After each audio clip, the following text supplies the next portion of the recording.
ଭାଇ ଜୟ ଜଗନ୍ନାଥ, ଜୟ ମା କଟକଚଣ୍ଡୀ।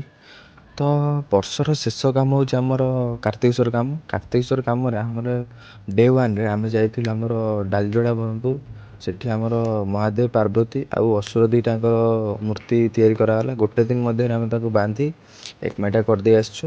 ତ ଏଇଟା ଡାଲଯୋଡ଼ା ବ୍ରହ୍ମପୁର ଡେ ୱାନ୍। ତା'ର ଦୋମାଟିଆ କାମ ମଧ୍ୟ ହେବ କିଛି ଦିନ ଗ୍ୟାପ୍ ପରେ। ତ ଏତିକି ଥିଲା କାମର ଅପଡ଼େଟ୍। ଜୟ ଜଗନ୍ନାଥ, ଧନ୍ୟବାଦ।